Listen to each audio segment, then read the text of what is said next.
বিশ্বাস সৃষ্টিকর্তা ঋতুপর্ণা চাকমার মাকে সুস্থ করবে।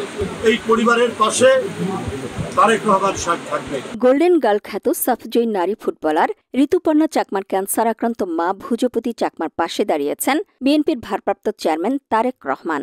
বুধবার তারেক রহমানের নির্দেশনায় কেন্দ্রীয় বিএনপির সিনিয়র যুগ্ম মহাসচিব ও আমরা বিএনপি পরিবারের প্রধান উপদেষ্টা অ্যাডভোকেট রুহুল কবির রিজভীর নেতৃত্বে রাঙামাটির কাউখালী উপজেলার ঘাগড়া ইউনিয়নের প্রত্যন্ত পাহাড়ি গ্রাম মগাছড়িতে ঋতুপর্ণার বাড়িতে যান একটি প্রতিনিধি দল। এ সময় ফুটবলার ঋতুর পরিবারের প্রতি বিএনপির ভারপ্রাপ্ত চেয়ারম্যান তারেক রহমানের পক্ষ থেকে সহমর্মিতার বার্তা পৌঁছে দেন রুহুল কবির রিজভী। পাশাপাশি ঋতুপর্ণা চাকমার মা ভুজপতি চাকমার হাতে তারেক রহমানের পক্ষ থেকে চিকিৎসা সহায়তা তুলে দেওয়া হয়। এ সময় দলের পক্ষ থেকে ঋতুর পরিবারের পাশে থাকার প্রত্যয় ব্যক্ত করেন রুহুল কবির রিজভী। রুহুল কবির রিজভী বলেন, জাতীয় নারী ফুটবল